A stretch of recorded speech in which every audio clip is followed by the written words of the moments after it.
Hi guys, welcome back to my channel. मेरा नाम है ऋषभ गोयल और मैं एक आईपीयू का स्टूडेंट हूँ। हम अभी तक डीए की प्लेलिस्ट पढ़ रहे थे जिसमें मैंने ट्रैवलिंग सेल्समैन प्रॉब्लम पढ़ा दिया था ब्रांच एंड बाउंड से मेथड 1। उस मेथड 1 में हमने देखा था कि अगर हमारे पास डायरेक्टेड ग्राफ्स गिवन है या फिर कॉस्ट एडजेसेंसी मैट्रिक्स गिवन है तो कैसे मेथड 1 को यूज़ करके हम ट्रैवलिंग सेल्समैन प्रॉब्लम को ब्रांच एंड बाउंड के थ्रू सॉल्व कर सकते हैं। अब इस वाली वीडियो में हम देखेंगे मेथड 2, जिसमें अगर हमारे को अनडायरेक्टेड ग्राफ गिवन है तो उस वाली प्रॉब्लम्स को हम किस तरीके से सॉल्व करेंगे। सबसे पहले हम देखते हैं, हमें कुछ एजम्पशंस लेनी होती है इस वाले मेथड में। हमारे पास यहाँ पर दो एजम्पशंस होती हैं। पहली एजम्पशन होती है ऑलवेज स्टार्ट फ्रॉम सिटी ए और सिटी 1। हमें हमेशा स्टार्टिंग कहाँ से करनी होती है? सिटी ए से। जो भी हमें सिटी गिवन होती है फर्स्ट सिटी से हमें स्टार्ट करना होता है। और दूसरी एजम्पशन हमारी ये होती है कि जो हमारी सिटी बी है वो हमेशा सिटी सी से पहली आनी चाहिए। That always city B must be ट्रैवर्स्ड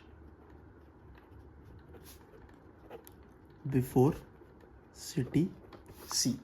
city C से सिटी बी पहले ट्रैवर्स होनी चाहिए। मतलब जो हमारा सेल्समैन है वो पहले सिटी बी पे जाना चाहिए और उसके बाद वो सिटी सी पे जाना चाहिए। मतलब इधर या तो वो पहले बी पे जाएगा और फिर सी पे जाएगा, या फिर बी पे जाने के बाद कोई और इंटरनल लोड्स को कवर करके सी पे जाएगा। बट जो बी है वो हमेशा सी से पहले होगा। इसको एक एग्जाम्पल के थ्रू समझते हैं। ये सपोज हमारा एक एग्जाम्पल है जिसमें हमें एक ग्राफ गिवन है। इसमें हमारे पास 5 नंबर ऑफ सिटीज़ है। हमारे सेल्समैन को ए सिटी से स्टार्ट करके ऐसा पाथ फाइंड करना है ताकि वो हर सिटी पे सिर्फ एक बार ट्रैवर्स करे और उसके बाद जो भी उसका पाथ होगा उसका कॉस्ट सबसे मिनिमम हो। तो इसमें हमारे पास जो ग्राफ गिवन है वो है अनडायरेक्टेड ग्राफ। हमें कोई भी डायरेक्शंस गिवन नहीं है, तो इसीलिए हम क्या यूज़ करेंगे? मेथड 2। हम इस वाले क्वेश्चन में यूज़ करेंगे मेथड 2 और देखते हैं हम इसको कैसे सॉल्व करते हैं। सबसे पहली एजम्पशन जो है हमारी वो है ऑलवेज स्टार्ट फ्रॉम सिटी ए और सिटी 1। हमें कहाँ से स्टार्ट करना है? सिटी ए से स्टार्ट करना है। सिटी ए से हम स्टार्ट करेंगे। और अब जब हम देखते हैं, जब हम ब्रांच एंड बाउंड यूज़ करते हैं तो हम क्या यूज़ करते हैं? Least cost branch and bound. इसका मतलब हमें क्या निकालना होगा? हर स्टेप पे लोअर बाउंड निकालना होगा। लोअर बाउंड हम इस वाले क्वेश्चंस में कैसे लिखेंगे? मैं यहाँ पर एक फॉर्मूला लिखता हूँ लोअर बाउंड का। Lower bound is equals to, lower bound में एलबी से डिनोट कर रहा हूँ। Lower bound is equal to sigma I is equals to 1 to n sum of smallest two distances from the city upon 2। अब इसको मैं समझाता हूँ मैंने क्या लिखा है। Sum of smallest two distances from the city या फ्रॉम अ सिटी। इस वाली लाइन का मतलब है कि किसी सिटी से ऐसे दो एजेस जिसका डिस्टेंस सबसे छोटा है। जैसे अगर हम सबसे पहले सिटी ए पकड़े तो सिटी ए में सबसे दो छोटे एजेस जिसका सबसे छोटा डिस्टेंस है वो है हमारा एज 1 और एज 3। एजेस हमारे पास 5 भी है 8 भी है, बट दो सबसे छोटे एजेस हमें फाइंड करने हैं, वो है हमारा एज 1 एंड एज 3। ऐसी अगर हम सिटी बी ले तो इसमें दो सबसे छोटे एजेस होंगे हमारे एज 3 और एज 6। 7 और 9 हमारे बड़े हैं। ऐसे ही हमें sigma I is equals to 1 से लेके n तक को सम करना है। 1 से n तक का मतलब है सिटी 1 से लेके 5th सिटी तक। हमें पहले पहली सिटी लेनी है, दूसरी, तीसरी, चौथी और पांचवी। मतलब ऐसे हमें सारी सिटीज से सबसे छोटे डिस्टेंसेस फाइंड करने हैं और उनका सम लेना है। और जो भी हमारा सम आएगा उसे हमें डिवाइडेड बाय 2 कर देना है। ये हमारा क्या होगा? लोअर बाउंड होगा। अब लोअर बाउंड को हम कैसे फाइंड करेंगे? सबसे इनिशियली जब हम ए से स्टार्ट करेंगे तो लोअर बाउंड हम फाइंड करेंगे कुछ इस तरीके से। जैसे हम लोअर बाउंड लिखते हैं, lower bound is equals to, पहले हमें क्या निकालना है? सिटी ए से छोटा डिस्टेंस। सिटी ए से दो सबसे छोटे डिस्टेंस दो होंगे, वो है 1 और 3। मैं यहाँ पर पहले बना देता हूँ। जैसे ये हमारा सिटी ए का होगा plus city B plus city C plus city D plus city E. ऐसे हमने हमारी पांचों सिटीज़ का सम लेना है, जो भी सबसे छोटे डिस्टेंसेस होंगे वो, और उनको डिवाइडेड बाय 2 कर देंगे। मैं इधर लिख देता हूँ A B C D and E. ये हमारी पांचों सिटीज़ हो गई। सबसे पहले हम पहली सिटी लेंगे। हम आई इज इक्वल्स टू 1 आइटरेशन से स्टार्ट करते हैं। पहली सिटी हमारी ए, तो इसमें हमें सबसे पहले दो छोटे डिस्टेंसेस लेने हैं, वो होंगे हमारे 1 और 3। इधर लिखेंगे हम 1 + 3 प्लस सेकेंड सिटी। अब हम सेकेंड सिटी लेंगे, वो है हमारी बी हमने लेंगे तो फिर सबसे छोटे डिस्टेंस होंगे वो है 3 और 6। इधर हम ऐड करेंगे 3 + 6।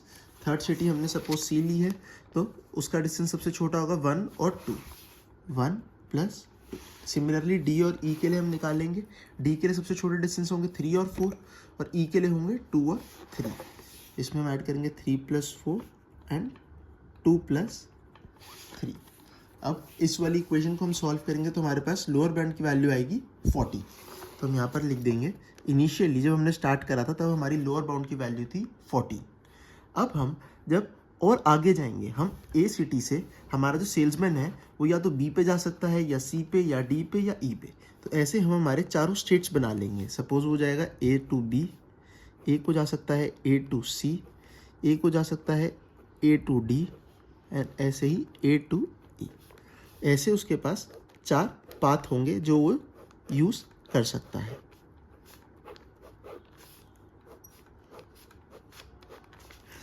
अब सबसे पहले हम हमारी सेकंड जो हमने एजम्पशन ली थी उसको देखते हैं। Always city B must be traverse before city C. इसमें इसका मतलब है कि जो हमारी सिटी बी है, जो हमारा सेल्समैन है, वो सिटी बी को पहले चूज करेगा सिटी सी से। कभी भी जो सिटी सी है वो सिटी बी से पहले नहीं आएगी। जैसे सपोज हम माने कि हमारा पाथ अगर हो ए बी सी डी ई, ये पाथ वैलिड पाथ हो सकता है। क्यों? क्योंकि जो सिटी सी है वो सिटी बी के बाद में आ रही है हमारी एजम्पशंस के अकॉर्डिंग। अगर वो पाथ ले ए सी बी डी ई, ये पाथ गलत होगा क्योंकि जो सिटी सी है वो उसने पहले चूज कर ली सिटी बी से, तो ये हमारी एजम्पशंस के अकॉर्डिंग नहीं है, तो इसीलिए ये वाला पाथ वैलिड नहीं हो सकता। ऐसे अगर हम पाथ लें ए बी डी सी ई, इसमें भी आप देख सकते हैं जो सिटी बी है वो सी से पहले है, जस्ट पहले नहीं है बट पहले है, तो भी वो पाथ वैलिड होगा। इस वाली एजम्पशन में कहीं पर भी नहीं लिखा है कि जो सिटी बी है वो सिटी सी से जस्ट पहले होनी चाहिए। तो इसका मतलब सिटी बी और सिटी सी के बीच में कई सारी और सिटीज़ इंक्लूड हो सकती हैं, बट जो बी सिटी है वो हमेशा सी से पहले होनी चाहिए।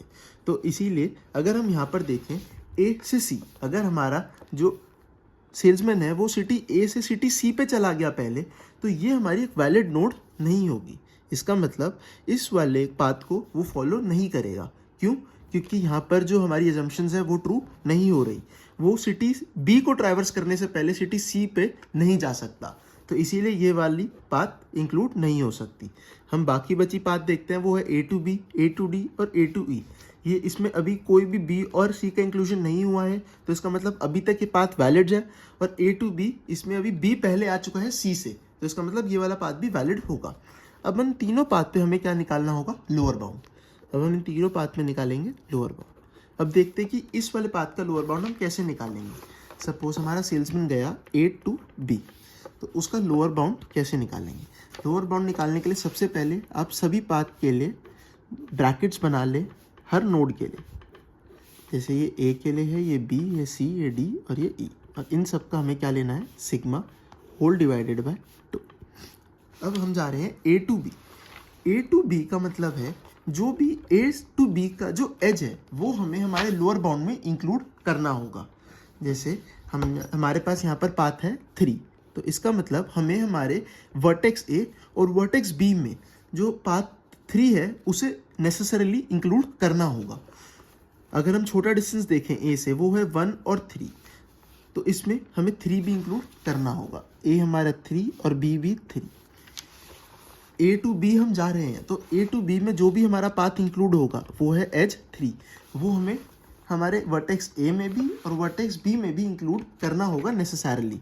इसका मतलब अगर हमारे पास कोई और पाथ होता, अगर हमारे पास कोई और 2 पाथ होते जो सबसे छोटे होते, हम उसमें से सबसे छोटे वाला पाथ ले लेते और दूसरा पाथ हम ए टू बी वाला एज ही कंसिडर करते। वो मैं आगे और आपको दिखाऊंगा और आपको उससे क्लैरिटी आएगी किस तरीके से हम एज चूज़ कर रहे हैं।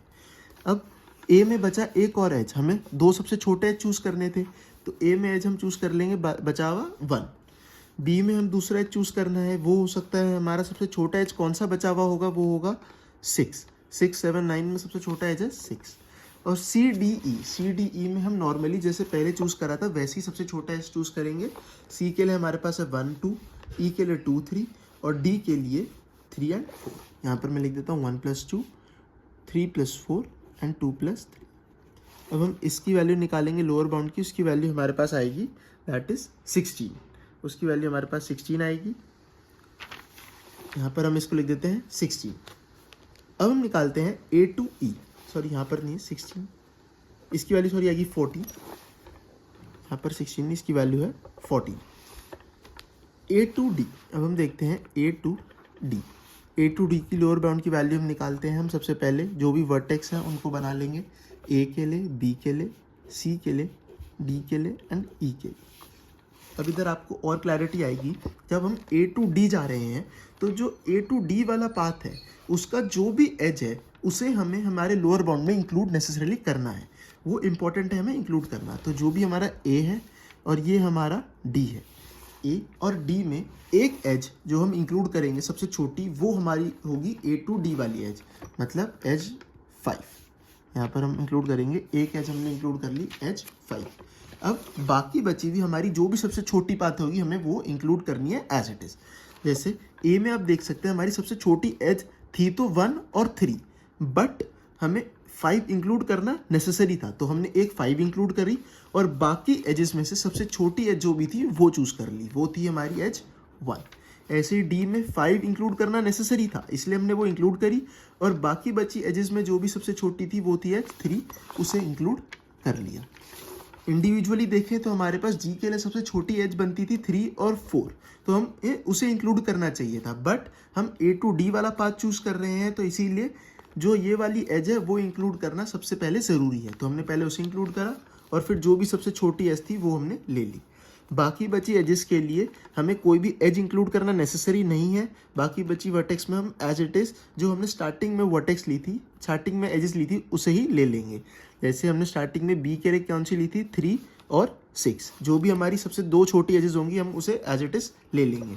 हम यहाँ से भी डायरेक्टेड लिख सकते हैं 3 + 6, सी के लिए हमारे पास होगी 1 + 2 और ई के लिए होगी 2 + 3 एंड होल डिवाइडेड बाय 2। इसके लोअर बाउंड की वैल्यू हमारे पास आएगी 16। ऐसे अब हम ए से ई के लिए निकालते हैं। ए से ई अगर हम जा रहे हैं तो हमें लोअर बाउंड निकालना है। लोअर बाउंड हम कैसे निकालेंगे, पहले ए के लिए, बी के लिए, C + D + E whole divided by 2।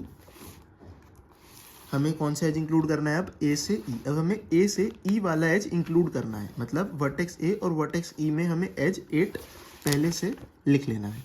Vertex ए और वर्टेक्स ई में हमने पहले से एज 8 लिख लिया।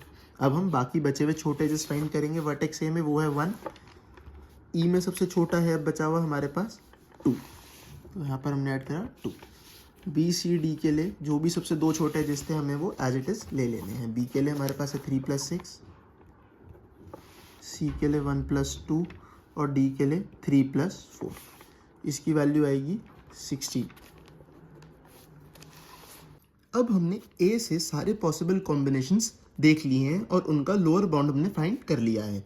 अब हम देखेंगे कि हम किन किन को ट्रैवर्स कर सकते हैं। आप देख सकते हैं ए से सी वाला हम ट्रैवर्स नहीं कर सकते क्योंकि ये पाथ ही वैलिड नहीं है। अकॉर्डिंग टू आवर एजम्पशंस हमने लिया है कि जो हमारा बी है वो हमेशा सी से पहले ट्रैवर्स होना चाहिए, बट यहाँ पर ए के बाद डायरेक्टली सी ट्रैवर्स हो रहा है, सी से पहले कहीं पर भी हमें बी नहीं मिल रहा है, तो इसीलिए ये जो पाथ है ये इनवैलिड है। अब हमें चूज़ करना है कि हम किस पाथ को आगे ट्रैवर्स करेंगे। उसको चूज़ करने के लिए हम देखेंगे किस वाले लोअर बाउंड को सबसे कम वैल्यू है। अब हम इस लेवल पे चेक करेंगे कि किस वाले पाथ की लोअर बाउंड वैल्यू सबसे छोटी है। जिस भी पाथ की लोअर बाउंड वैल्यू सबसे छोटी होगी हम उसे ही ट्रैवर्स करेंगे, क्योंकि हम यहाँ पर यूज़ कर रहे हैं लीस्ट कॉस्ट ब्रांच इन बाउंड। लीस्ट कॉस्ट का क्या मतलब है, जिसका भी सबसे छोटा लोअर बाउंड होगा उसे हम आगे ट्रैवर्स करेंगे, सबसे छोटी कॉस्ट होगी उसे ट्रैवर्स करेंगे। इधर आप देख सकते हैं तीनों में से हमारे पास सबसे छोटी कॉस्ट किसकी है, ए कॉमा बी की। इसका मतलब ए से बी वाला पाथ को हम ट्रैवर्स करेंगे और इन दोनों वाले पाथ को हम इनवैलिड कर देंगे या फिर आप कह सकते हैं किल कर देंगे। अब हम इस पाथ को आगे ट्रैवर्स करेंगे। अब हम ए से बी जा चुके हैं, अब आगे हमारे पास क्या क्या पाथ हैं, या तो हम बी से सी जा सकते हैं, बी से डी एंड बी से ई। तो यहाँ पर मैं तीनों पाथ बना लेता हूँ। एक पाथ हो सकता है ए टू बी देन सी, फिर उसके बाद बी डी, और एक आखिरी पाथ हो सकता है ए बी ई। अब इन तीनों पाथ पे हमें क्या निकालना होगा? Lower bound. सिमिलरली हमने जैसे पहले निकाला था ए से बी और फिर बी से सी, अब इधर हम एक, अगर हम इस वाले पॉइंट का लोअर बाउंड निकालें ए बी सी का, ए टू बी देन सी, इसका लोअर बाउंड निकालते हैं। फिर से हम हर वर्टिसेस के लिए ब्रैकेट्स डिफाइन कर लेते हैं, डिवाइडेड बाय 2। अब सबसे पहले ए से बी, इसका मतलब हमें क्या क्या नोड्स इंक्लूड करनी है? एक ए से बी इंक्लूड करनी है और हम जाएंगे बी से सी भी, तो हमें बी से सी वाली नोड भी इंक्लूड करनी होगी। इसका मतलब जो ये वाला एज है, जो बी से सी वाला एज है, वो हमारे नोड बी और नोड सी दोनों में इंक्लूड होगा। तो पहले हम इन नोड्स को इंक्लूड कर लेते हैं, एक ए से बी वाली, क्योंकि हम ए से बी भी जा रहे हैं पहले, तो ए से बी वाली ए और बी वर्टेक्स में इंक्लूड करेंगे, वो है हमारी 3। ए और बी में हमने 3 इंक्लूड कर लिया है। और बी टू सी हमारी इंक्लूड होगी बी में और सी में। बी में हमने इंक्लूड करा 6, बी तो कंप्लीट हो गया क्योंकि हम सिर्फ 2 ही लेनी होती है हमें वर्ट एजेस, और सी में हम इंक्लूड करेंगे 6। बाकी हम एज इट इज हमारी जो भी लीस्ट कॉस्ट होगी उन्हें लिख लेंगे, जो भी हमारे 2 सबसे छोटे एजेस होंगे उन्हें लिख लेंगे। इधर होगा हमारे पास एक 1, इधर हमारे पास सी में है 1, और डी में है 3 + 4, ई में है 2 + 3। अब इसकी वैल्यू हम निकालेंगे, lower bound is equals to 16। इधर हम लिख लेंगे हमारे ग्राफ में L B is equals to 16। अब होपफुली आपको समझ में आया होगा कि कैसे हम ये जो लोअर बाउंड्री से फाइंड कर रहे हैं। हमारे पास जो भी हमें पाथ गिवन है, जैसे इधर आप देख सकते हैं ए से बी पाथ गिवन था, हमें सिर्फ एक पाथ गिवन था, तो जो भी हमारा ए से बी वाला एज होगा उस वाले एज को हमें उसके एडजेसेंट वर्टिसेस में ऐड करना होगा। जैसे जो हमारा पाथ है ए से बी, उसमें एज है 3 वाला, तो इसके एडजेसेंट वर्टिसेस हैं ए और बी। तो ए और बी में हमें जो एक एज है वो वही वाला एज इंक्लूड करना नेसेसरी है। जैसे हमने यहाँ पर करा था ए से बी में एज 3, ए में भी इंक्लूड करा था और बी में भी इंक्लूड करा था। ऐसे ही अब यहाँ पर हमारे पास डबल पाथ हो गया ए से बी और फिर बी से सी, तो हमें ए से बी वाला एज इंक्लूड करना है ए और बी में, और बी से सी वाला एज इंक्लूड करना है बी वर्टेक्स और सी वर्टेक्स में, क्योंकि इस वाले एज के एडिशन है बी और सी।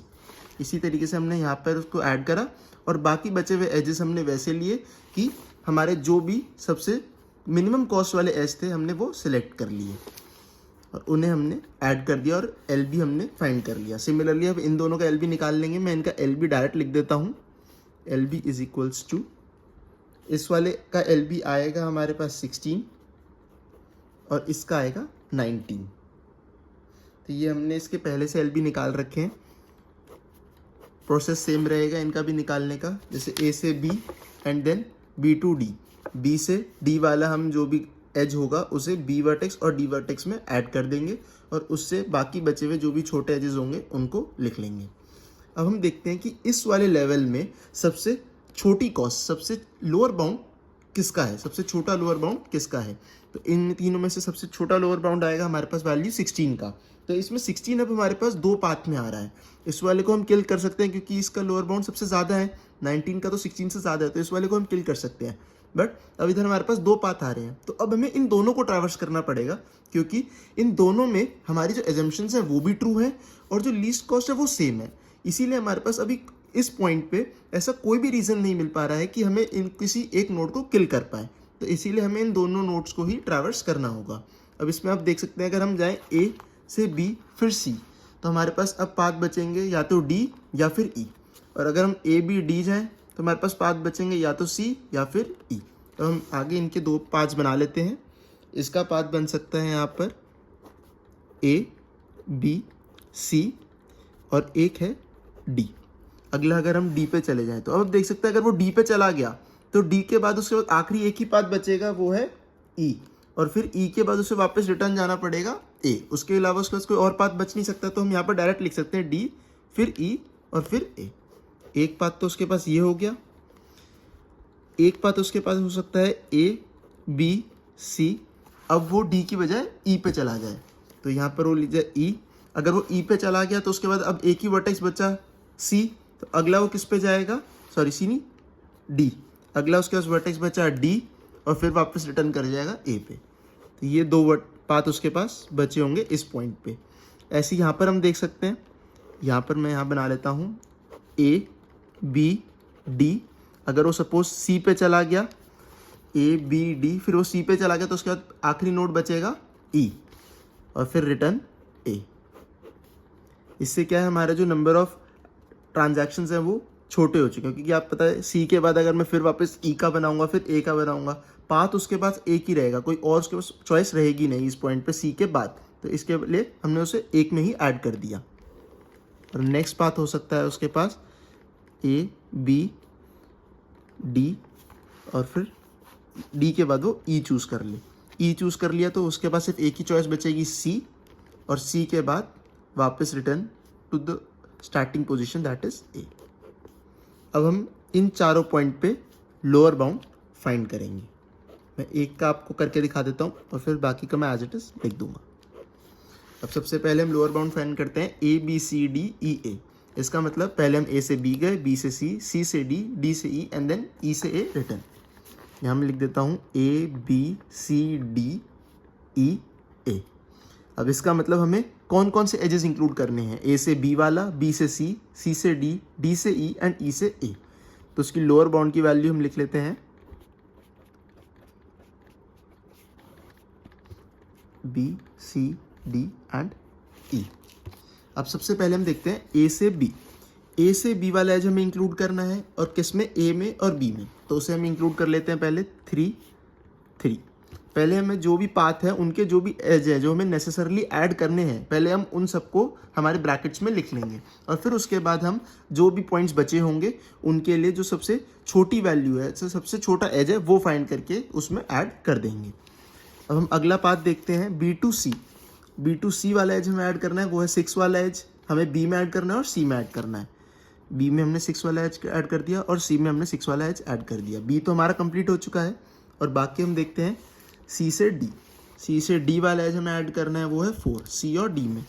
तो हमने C में भी 4 ऐड कर दिया, D में भी 4 ऐड कर दिया। उसके बाद है D to E।